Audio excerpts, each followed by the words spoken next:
네, 안녕하세요. 신홍원사입니다.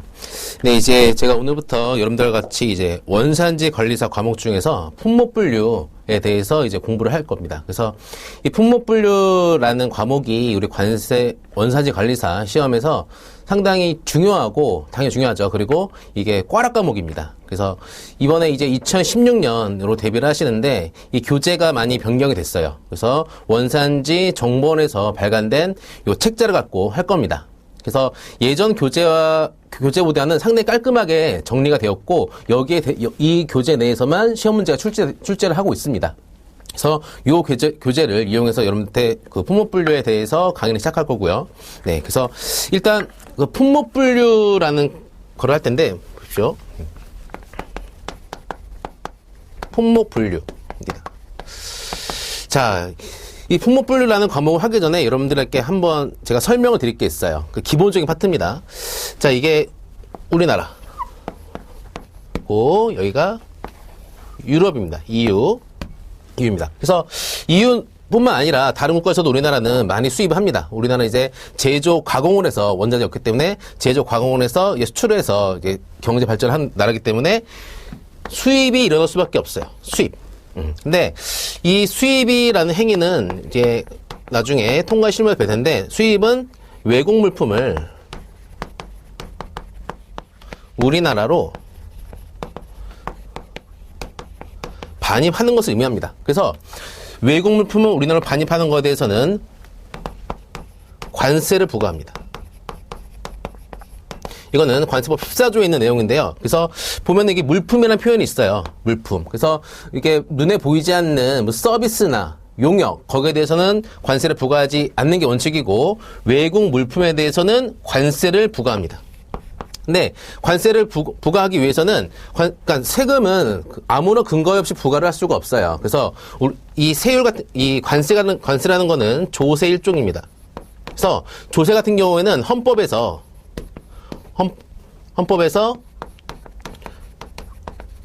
법률에 의해서 관세를 세금을 부과한다고 되어 있습니다. 그래서 거기에 따른 세율에 대한 그 과세 부과 대상, 그리고 종목에 대해서는 법률에 의해서 정할 수밖에 없어요. 그래서 관세이기 때문에 법률은 관세법입니다. 관세법. 그래서 관세법에서는 세율의 종목, 그리고 부과 대상, 그리고 그에 대한 퍼센테이지를 정할 수밖에 없어요. 그래서 수입 물품에는 이렇게 관세를 부과합니다. 네. 근데 이 관세를 부과하는데, 여기서 이제 수입이라는 행위가 일어나고 관세를 부과합니다. 그래서 이제 통관이라는 단계가 일어날 수밖에 없어요. 그래서 수입 신고를 하고, 거기에 따른 세액이 나오면은 거기에 따라서 관세를 납부하면은 통관이 이루어집니다. 이게 가장 기본적인 케이스입니다. 근데 이게 관세를 부과하는데, 보면은 제가 관세법에 의해서 부과를 한댔어요. 그쵸? 근데 보시면은 우리나라부터 하나 예시를 드리겠습니다. 우리나라부터 그 휴대용 노트북, 컴퓨터 노트북이 뭐 100개가 수입된다. 지금 물품이죠? 외국 물품입니다. 외국 물품이 우리나라로 반입됐어요. 그래서 이제 관세를 부과를 해야 됩니다. 관세 부과. 관세를 부과하려면은 관세법에 따라서 부과를 하게 되어 있어요. 근데 결론부터 말씀드리면은 노트북이라는 물품의 가격에 대해서 관세율을 곱하면은 관세가 나옵니다. 근데 이 관세율은 관세법에 규정되어 있고, 이 과세 대상 역시 관세법의 부과 대상으로 되어 있습니다. 그래서 이렇게 관세율이라는 게 나오는데, 이거는 관세법에 규정이 되어 있어요. 그렇죠? 그래서 노트북에 대해서는 관세를 부과합니다. 근데 보시면 제가 지금 관세 부과라는 것에 대해서 말씀을 드리고 있어요. 근데 이 전 세계적으로 첫 번째, 물동량에 대해서 관리를 해야 됩니다. 근데 제가 지금 여기다가 노트북이라고만 적었어요. 근데 물동량 관리를 하기 위해서는 통계가 나와야 됩니다. 우리나라, 유럽에서, EU에서 우리나라로 들어가는 노트북, 그리고 미국에서 우리나라 들어가는 노트북, 그리고 우리나라에서 다른 나라 수출한 노트북에 대해서 전 세계적으로 통계를 내게 되어 있어요. 그래서 통계를 내기 위한 목적이 있고, 두 번째는 지금까지 말씀드린 거, 관세 부과를 목적이 됩니다. 그래서 통계, 관세 부과, 목적으로 어떠한 근거가 필요하게 됩니다. 네, 그래서 여기에 대해서 관세법에서 규정을 하고 있어요. 네, 그래서 이제 전 세계적으로 이제 논의가 되었죠. 이 노트북에 대해서 전 세계적으로 물동량을 관리하기 위해서는 여기에 대해서 어떠한 통계를 해야 된다. 그러면은 간단합니다. 물품을 코드화를 시키면 돼요.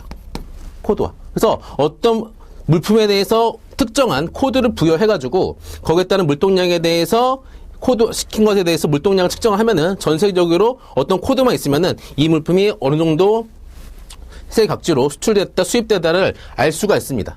그래서 예전부터 그 논의된 게 있습니다. 그래서 1931년에 처음으로 전 세계적으로 합의를 한 품목분류표가 있어요. 그것이 바로 제네바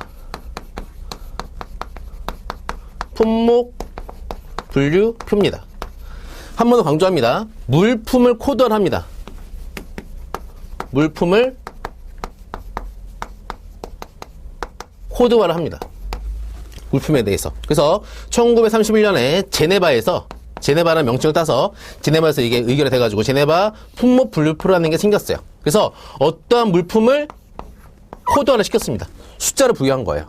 그렇죠? 그 다음에 1950년에 이거에 대해서 이제 좀 수정 작업 그리고 추가 작업을 해가지고 1950년에 그 벨기에 보면은 브뤼셀이라는 데가 있어요. 브뤼셀. 그래서 그 약자가 더 브뤼셀 테리프 노멘클레처라는 품목분류표가 나옵니다. 이게 왜 노멘클레처가 품목분류표라는 거예요. 그래서 이것도 역시 어떠한 물품이 있고 이거를 코드화 시켰습니다. 근데 보면은 브뤼셀이라는 단어가 있잖아요. 브뤼셀. 이건 벨기에에 있습니다. 그래서 이 비텐 같은 경우는 유럽을 중심으로 만든 겁니다. 유럽이 주체가 돼가지고 BTN이라는 품목분류표를 만들었어요. 브뤼셀 타리프 노멘클레이처. 그래서 이게 유럽이라는 단어가 있으니까 좀 거부가 있는 겁니다. 그래서 미국 같은 경우는 이걸 잘 안 따르려고 하겠죠. 그래서 1976년도에 CCCN 커스텀스 코퍼레이션 카운실 노멘클레이처라고 CCCN이 생겼습니다. 이것도 역시 품목분류표예요. 노멘클레이처는 품목분류표입니다. 그래서 여기에는 지금 어느 특정한 지명이 안 들어가 있죠. 그래서 이게 향후에 이게 관세 협력 이사라는 뜻인데 이게 WCO로 실무적인 명칭을 사용하게 되었습니다. CCN. 근데 얘네들을 보면은 특징이 있어요. 얘네들 같은 경우는. 얘네들은 제가 아까 첫 번째, 두 번째 강조를 드렸습니다. 첫 번째, 전 세계적으로 물동량을 관리를 한다. 그리고 되게 일반적으로 그 수입 국가에서는 관세를 부과합니다. 그래서 자국의 그 산업을 보호하기 위해서나 또는 재정 목적으로 해서 관세를 부과를 해요. 그렇죠? 그러기 위해서는 어떠한 품목에 대해서 세율을 정해야 됩니다. 그렇죠? 그래서 그 품목에 대해서 코드를 시키고 이 코드는 세율이 몇 프로다라고 정할 수밖에 없어요. 그래서 첫 번째 통계 목적, 두 번째 관세 부과 목적입니다. 그래서 지금 이 세 가지 협정 같은 경우에는 관세 부과만을 목적으로 이 품목분류표는 사용되었어요. 그래서 그러면은 통계는 어떤 목적이냐? 별도의 규정이 있습니다. 스탠다드 인터내셔널 타리프 클래시피케이션. 이거는 통계 목적의 품목분류표예요. 통계 목적. 그래서 관세 부과랑 통계랑 별도의 표로서 운영이 되었습니다. 그래서 이 두 가지 표를 하나로 뭉칠 필요가 있었던 거예요. 그래서 1988년 우리나라가 이제 올림픽이 일어났날? 하여튼 1988년 1월 1일자로 이제 이 관세 부과 목적 그리고 통계 목적 별도로 존재하는 이 품목분류표에서 통합 작업이 일어났습니다. 다 WCO에서 해난 거예요. 그래서 이때 바로 태어난 게 하모나이즈 시스템이라는 HS입니다. 약자로 씁니다. HS. 그래서 지금 보시면은 이런 것은 다 협약입니다. 협정. 그래서 여러 개 나라 또는 그 경제연합이 연합을 해가지고 어떠한 품목분을 만들고 무조건 우리끼리는 이 협정에 가입한 국가끼리는 이러한 품목분류표를 가지고 관세 부과 또는 통계 목적으로 품목분류를 하자 그겁니다. 그래서 이 HS라는 거는 협약입니다. 협약. 그래서 우리나라는 WTO에 가입함으로써 HS 협약을 이용하게 되었습니다. 그래서 협약은 국내 법률과 똑같아요. 그래서 국제적으로 승인된 조약 또는 협약 같은 경우에는 헌법에 따라서 당연히 우리나라에 반드시 적용되고 우리는 이거를 따를 의무가 있습니다. 그래서 협약입니다. 협약. 그래서 이 HS라는 협약이 있고 여기에 보면은 부속서가 있어요. 부속서가 바로 요 품목분류표입니다. 표예요. 그래서 어떠한 코드는 어떠한 물품이다 라는 게 요 부속서에 있는 품목분류표입니다. 그래서 이거를 부속서라고 해요. 그래서 HS는 협약과 부속서로 구성이 되어 있습니다. 그래서 우리나라는 1988년도부터 요 HS 협약에 따라서 HS 품목분류표를 이용하고 있습니다. 그래서 이거는 관세 부과 그리고 통계에 대한 목적으로 이게 사용되고 있어요. 그래서 저기 보면 노트북이라고 되어 있죠? 나중에 다 설명드릴 거지만 노트북은 코드가 있습니다. 이러한 코드가 있어요. 그리고 이거는 그러니까 노트북을 관세협회에서는 자동차로 처리기를 하는데 동일합니다. 근데 8471에서 또 30 같은 경우에는 이거는 휴대용 노트북이라고 해요. 휴대용 노트북. 이거는 WTO에 가입한 국가 같은 경우는 이 HS 품목분류표를 따를 의무가 있기 때문에 847130은 휴대용 노트북이다 라고 약속을 한 겁니다. 그래서 이 847130으로 수입 신고되고 수출 통관되고 각국의 모든 이러한 데이터를 취합을 해가지고 EU에서 우리나라로 847130이라는 숫자를 가지고 있는 물품이 얼마만큼 수입되었구나 라고 통계를 낼 수가 있는 겁니다. 그리고 우리나라는 847130이면은 여기에 세율이 정해져 있습니다. 그렇죠? 그래서 요거를 이제 관세율 표라 그래요. 우리나라 관세율 표라고 합니다. 그래서 이러한 흐름이 있습니다. 이러한 히스토리가 있어요. 관세율 표라는 게.